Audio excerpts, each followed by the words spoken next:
Hey, welcome once again to the Blended Family Coaching Show. We are always glad to be joining you here.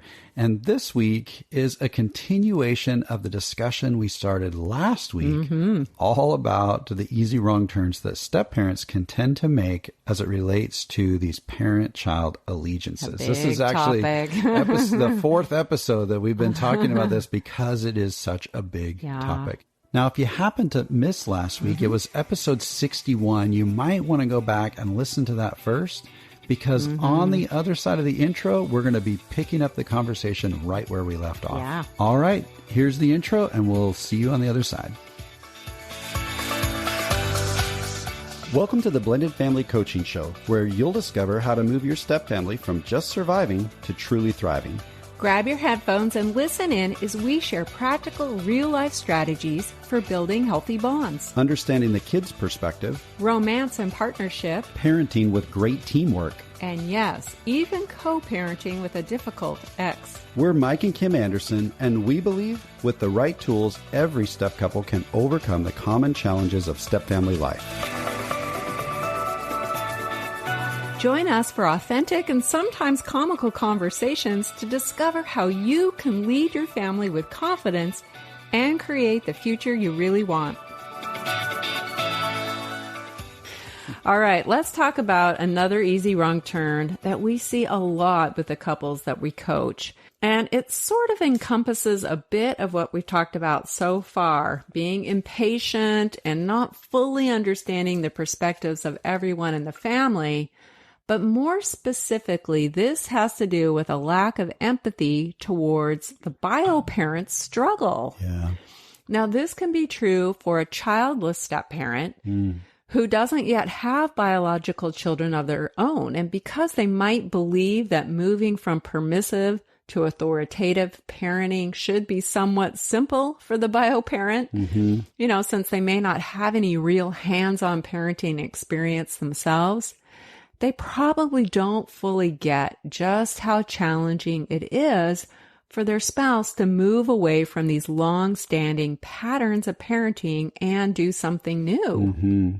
Now, often they simply don't get the deep biological connection between their spouse and the kids, and they don't fully understand the guilt, fear, or insecurity their spouse might be wrestling with, especially if they've never experienced divorce and the loss of that first family structure.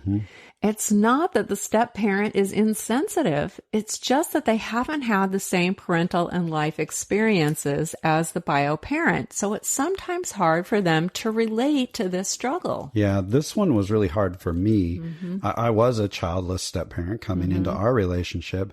And so most of this, for me, I started approaching from a logical standpoint rather than a relational standpoint. That's good. And we need to have logic, but we need to have relationships as well. And that was really hard for me. It was my first marriage. I never had kids before, but I thought I had all the answers. And so I wanted to approach everything logically. But relationally, it gets really confusing. Yeah. And so that can create some challenges. So if you're in that position as well, I get it. I know that's really hard. And I want to challenge you to kind of back up and maybe think more in terms of relationships rather than logic. Yeah. And sometimes when a childless step parent doesn't see their spouse stepping up to reclaim their parental authority and discipline the kids as quickly as they think it should happen, they can tend to become critical. Well, I'm glad I never did that. That was a big fat lie, wasn't it? Oh, dear. Yes. Now, sometimes it's a step-parent who does have kids of their own, but they've parented their kids very differently. Whether their kids are grown and out of the house already or still part of the daily dynamic, often a parent in a more manageable parenting situation, we'll just call it that, will become more apathetic towards their spouse who doesn't have that same level of parental authority with their kids as they do with theirs. Yeah, that's right. And this is where they start to compare and contrast parenting styles. One way is right, one way is wrong. And sometimes they even compare the behaviors of each sets of kids. And we just want to call out that parent-child allegiances in a complex step family, that's what we're talking about here, where both spouses have brought kids into the mix. Yep. They will need to get really creative and strategic around all of this. It's going to be a little bit different because it can be easy to set the kids up for double standards around the expectations in the home. That can be really confusing. Yeah, you're merging two very different family cultures. So just be aware that there will probably be an added layer of complexity to navigate if you're in a complex step family and you've each come into the marriage with differing parenting patterns. That's right. Yeah.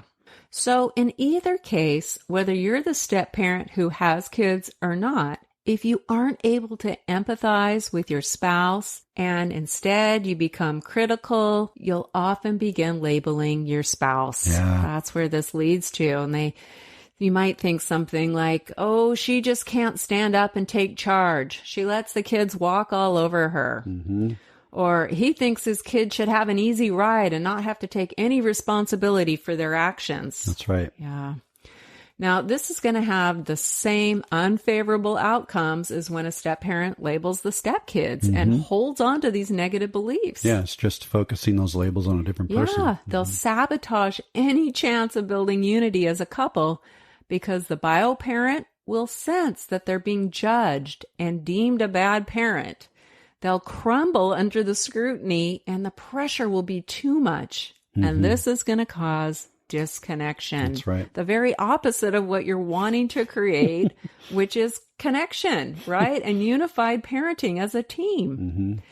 And while it may be true that the bio parent is hesitant to take action or make changes in how they parent, a lack of empathy and understanding will not help them to move forward. I guarantee it. Yep. If anything, they'll feel discouraged and defeated because you've given them the message, whether it's spoken or unspoken, that you don't have faith in their ability to change. Yeah, that's right. I did that to you a lot. I didn't believe in you a lot of the time. And I think when things really changed was when I started believing in you and then showing you that I believed in you. Yeah. So, if you're struggling there, rather than placing labels on your spouse or assuming that they just can't or won't, then what you really want to do is give your spouse the safety to openly talk about their emotional barriers, which is what we talked about the last couple of episodes. When I started getting curious and having that curiosity mindset and actually allowing Kim to have the emotions that she was having without trying to criticize them or tell her she shouldn't have those emotions. Yeah, or fixing them. Exactly. Yeah. Well, I'm pretty good at fixing stuff. But when I started doing that, it began to change the way that we worked together. And then I started feeling like more of the team. Yeah, you got more curious. You wanted to really hear what was going on with me. That's right. So don't move into judgment or fix-it mode here. Simply get curious and really hear what your spouse might need to share. And even if you can't relate to what they're sharing or if you don't agree with it, you can still listen and affirm how they're feeling. Sure. Let your spouse know that, you know what, I see how hard this is for you. And I want you to know that I'm going to be with you every step of the way. You want to position yourself as a support person, a partner, not a micromanager or a dictator that's expecting a super short timeline. Yeah. You're playing the long game when you do this. Yeah. That's what you really want to do. Honey, I remember there were times when you were in that place of just wanting everything to get fixed. And you didn't have a lot of empathy for how hard it was for me to do something new around parenting. Guilty. I agree. And even after I began to embrace the love and logic parenting method that we talked about, and I learned some new ways to approach parenting, I often felt like you were constantly critiquing my performance as a parent rather than truly supporting me. I did that. And I'm sorry for that. Yes. But I want to call this out because every time I'd ask Annika, my daughter, to do something and she resisted, or when she'd act out just to get her way, I got really overwhelmed because of the amount of pressure I felt from you to get my act together and control my kid. That's right. Let's get it together. Yeah. Come on. And this made it even more difficult for me, almost impossible for me to stay calm, to stay focused, and to practice what I was learning in Love and Logic, or to even think straight because I felt like I was under your microscope. And if I didn't handle things according to your high standards of perfection and get it right, that you'd be disappointed and you'd come down on me with your disapproval of me as a parent. Now, if you're listening, that may sound really extreme, but I'll admit it. I was there. Yeah. I had really high expectations. Yeah. And for quite a while, we were trapped in this really unproductive cycle of your critical reactions to my parenting, which was imperfect. And that would lead me to a place of feeling even more insecure and also discouraged because I failed to meet your expectations. And then I'd lose my confidence and I'd lose my motivation to keep moving forward, to claim my parental authority, and I'd start to backslide, right? I'd go right back into my comfort zone of permissiveness, which would, of course, trigger your impatience and your frustration. And round we'd go in this really unproductive place. Yep. It was a difficult cycle to break. And, you know, I do have high expectations around parenting, not just in our blended family experience, but with our kids as well. I have a lot of high expectations that I've had to deal with over the years. Now, there's all kinds of things for me that this stems from. But one of the things that those ideals of mine really robbed me from was our final easy wrong turn for step-parents. And that's an ability to celebrate small wins. You weren't able to do it. I wasn't. I was robbed of it. I had an inability to celebrate those small wins. And I'm not the only one who's been robbed of this simple but critical strategy for battling the challenges of parent-child allegiances. I know that because I hear from step-parents that we coach over and over. It's so easy to dismiss the little wins because the challenges feel so big. But the truth is, it's all tied to our high expectations or even sometimes our perfectionistic ideals around parenting kids, which is something I've struggled with over the years. Let me give you a really simple, typical scenario for us back when we were really struggling with all of this. And I need to point out that this was a little later in our journey after Kim was already working to step up and use her new parenting skills. And she was learning, and really she was consistently working to reclaim her parental authority. She was doing a good job. So here's a really easy example. I'd make a simple request of Annika, something like asking her to help clear the table after dinner.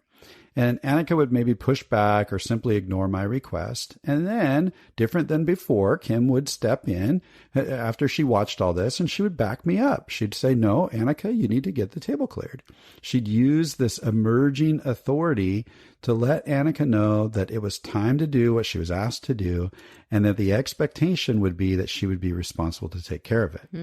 And so Annika would respond, and then she'd come over and she'd clear the table. Great. That's a win, right? And then she'd go off and do whatever she was doing, play or whatever.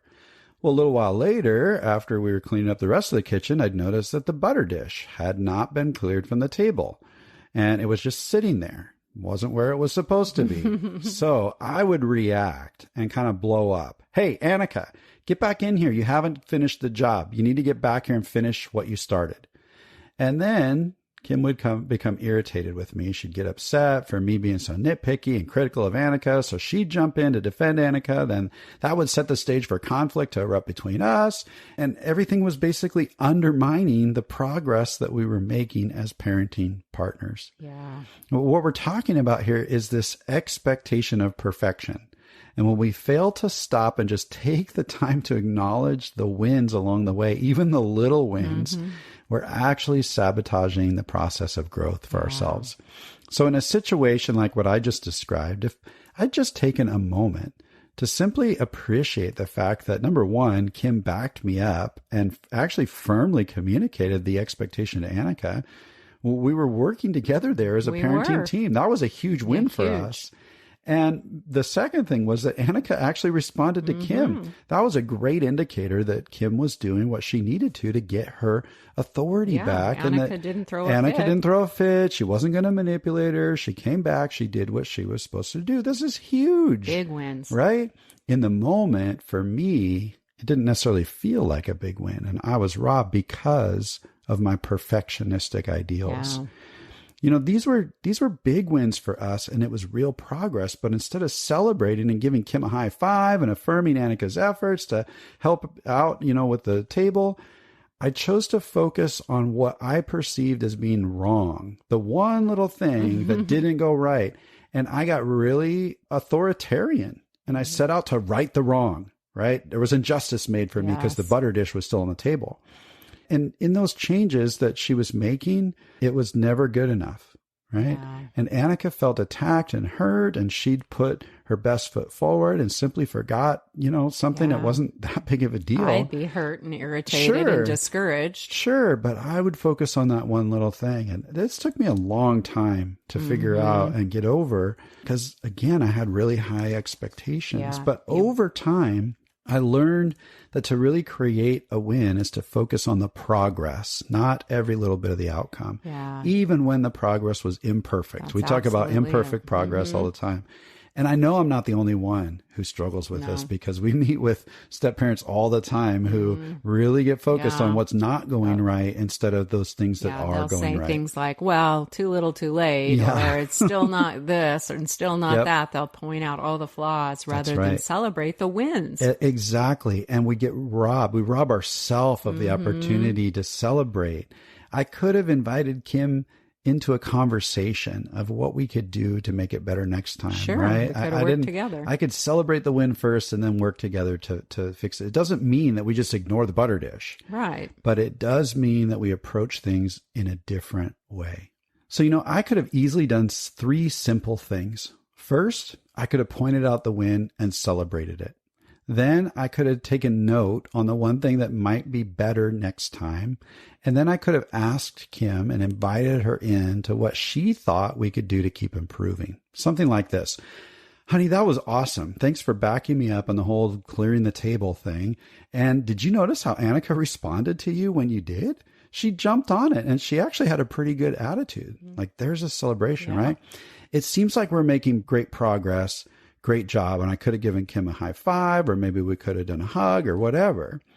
And I could have easily then said, you know what? I noticed one small thing that she missed, and that was putting the butter dish away. Do you think that we should have her come back to put it away this time? Or should we talk about how we might make sure it doesn't get missed next time? Now I'm empowering Kim to figure out what she wants to do around her daughter. And I'm partnering with her and just saying, hey, this was great. Let's keep going. How can we make it better? How would you have responded if I had done that in that way? Well, much better because you're moving out of dictator mode. Yeah. You didn't just jump in and start demanding that she take care of it right off the bat, because that's very upsetting for a bio parent. Yep. But I would have felt very respected if you had approached me in that way. Yeah. And definitely we could have moved forward. Yeah.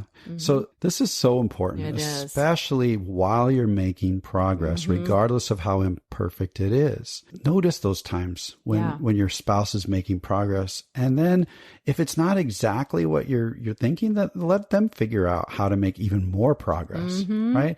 Even if they don't choose the exact thing that you want to do in the moment, celebrate the progress and focus on the small wins.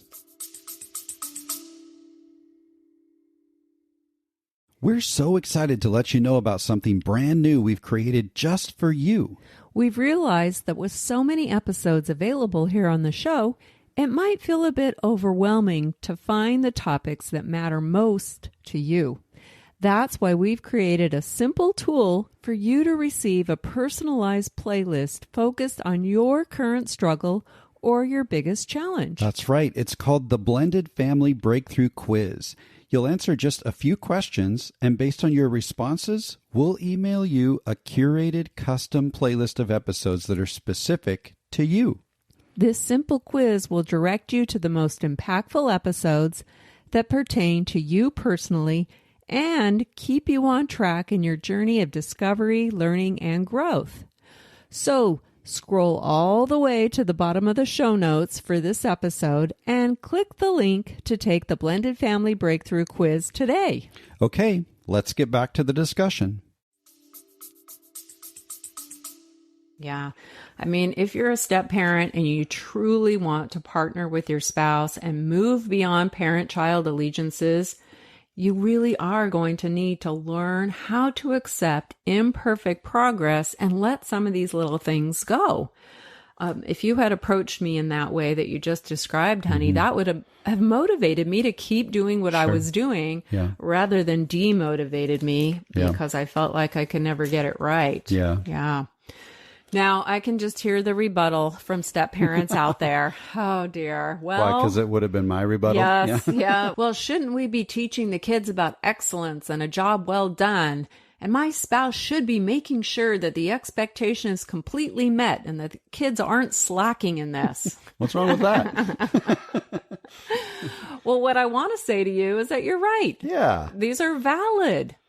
But you'll have plenty of time to do that as you gradually get there and as everyone continues to grow and adapt to the new way of doing things. Yeah. You've got to be patient in this process. Right. Even though we've slowed things down, I feel like we've learned ways to teach all of our kids about excellence and a job well done and all those things. You have lots of time. Yep. Some step parents just get so focused on, I've got to catch them.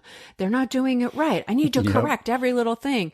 No, you don't. You have lots of time to correct things. You sound like you've been hanging out with me for a while. Now, when your spouse begins the long, slow process of reclaiming parental authority and they step up to rebalance the relationships in your home, the last thing they need is more pressure to make it all come together perfectly. This is an unrealistic expectation. That's right. Your role, step parent, throughout this process is not to become the quality control inspector. I'm so good at quality control. I know. Your role is to support your spouse and encourage them to keep up the good work, even when that work is imperfect. Remember, imperfect progress is still progress. You're still taking steps forward. Yeah. And you'll also need to keep in mind that just because your spouse has learned a new parenting method, maybe they've read a book or they've taken a class, it doesn't mean they'll quickly become experts at using that method and applying it to every child in every situation. Yeah. Learning a new skill is a great first step for that bio parent. And you need to be supporting your spouse and commending their efforts as they move towards a different approach to parenting. This is not an easy first step. And change can be really hard. It's hard to reverse these patterns. But learning is just the first step. Actually implementing what they've learned while at the same time facing their guilt, their fear, or insecurity, and all while finding the courage to take risks and be ready to respond when the kids object and resist to what they're doing. This is a lot, and it's going to be a process of starts and stops. No, it's not that simple? No, you'll see your spouse take a few steps forward and make some progress, but I hate to tell you, there probably will be some steps back. It takes time to learn new skill and consistently put this into action. It took me years to learn love and logic and to become really efficient at it. Yeah. So be supportive and celebrate every small win with your spouse. This will encourage them to keep at it and keep going and not give up. Yeah, it's so much back to Ron's quote about the step-parent's attitude is going to greatly impact how a bio-parent is going to reclaim that authority and then be able to elevate the marital relationship as the foundation of the home. They really need your help. It all works together, and our attitude, my attitude as stepdad, really impacted all of this. And also remember that as the bio parent is stepping up and implementing some new parenting strategies and moving away from permissive parenting, keep in mind that the kids are on a learning curve as well. Maybe they've not had really clear expectations or responsibilities up until this point. You can't expect them to come to a place of acceptance that things are changing and happily step up to do a stellar job at something they've never had to do before. It's just not realistic. Be patient as the kids learn new skills, as well as keep in mind that they will be forgetful. Mm-hmm. Yep. This isn't always because they're trying to get away with something or shirk a responsibility. Kids don't have it all together. Mm-hmm. They forget things. And if they're being asked to do something new, it will take time for them to regularly remember and master this new expectation. Putting pressure on kids and demanding they get it right every time, or assuming the worst when they don't get it right, that kind of attitude will only drive a wedge between you and the rest of your family. Be very mindful of this. Yeah. And don't get us wrong. We're not in any way saying don't pay attention to poor behavior. Mm-hmm. This is a critical thing. What we're asking a step-parent is to have the patience and the focus enough to be strategic and to be a good partner with the bio parents so that we can teach the kids responsibility and respect and all the things that is really what you're after. Yeah. It's going to take time, It though. just is going to take time. You know, the rule for a step-parent is connection, not correction, as Patricia Papernow says. So what you want to do is stay focused on connecting and allow your spouse to do the correcting that might be necessary. And it's going to take both of you to figure out how to do that well. A great way to build connection and motivate the kids to honor the expectations they've been given is follow the 5-to-1 rule. This means that you say 5 positive, affirming statements to a child for every negative one. Yeah. Right? So if we go back to our example about the dinner table, maybe a different approach I could have taken was to talk to Annika. But instead of being demanding about putting the butter dish away, I could have just used some affirmation along the way. Hey, I really appreciated your help clearing the table. Thanks so much. I'm wondering if you could come out and help me put the butter dish away. And man, that would have been so different for Kim. I still could have said, made a correction, but the way that I did it would have been so different. Gentle. Yeah. And then over the next little while, hours or a couple of days, I could be intentional of looking for the things that Annika was doing right and then saying something about it, right? The positive things. So often we say all the things about the negative stuff, but we don't verbalize the positive stuff. It's things like, the way you shared your toys with your friend today was awesome. You're such a good friend. Or I've noticed that you've been putting your coat and your shoes away regularly, just like Mom asked. I actually feel really respected when the house is nice and clean. Thanks for doing that. We want to try to say statements like that at a 5-to-1 rule, 5 positive to every 1 negative. And you're going to be amazed at how this can help to ease tensions and actually motivate the kids to keep up the good work, because when they hear about how you're noticing their positives and not just pointing out their negatives, they're going to internalize that. Yeah. So we want to celebrate the small wins with the kids, even if they're imperfect wins. It's okay. Let them know you notice. Absolutely. Now, if you need a little bit of extra support with this, you might go check out episode 14, which is called 3 Helpful Steps to Overcoming Your Perfectionistic Ideals and Disappointments. And I tell you what, I needed that so bad about 15 years ago or more.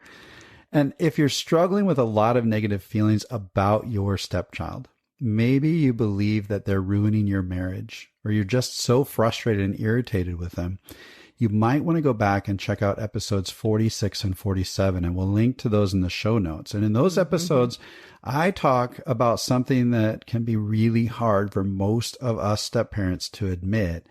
And that's about those times when you're struggling to even like your stepchild. There were times along the way where I just didn't want to be around Annika. I didn't like her.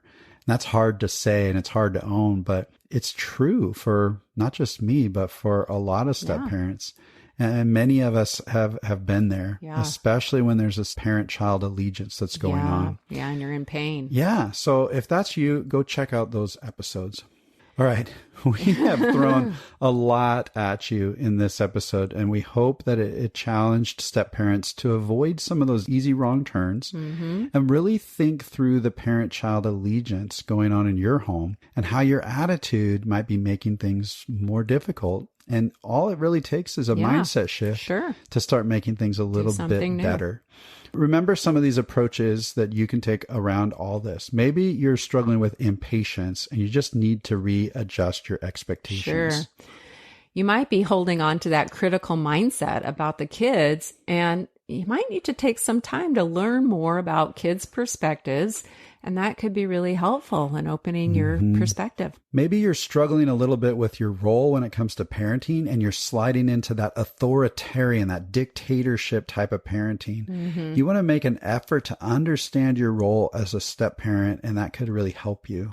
And if you feel like you lack empathy towards your spouse as the bio parent who's struggling to do something new, maybe you really need to go and listen and gain some fresh understanding of what this is like from their perspective. And maybe it could be that you have an inability to celebrate those small wins. You're getting robbed of that.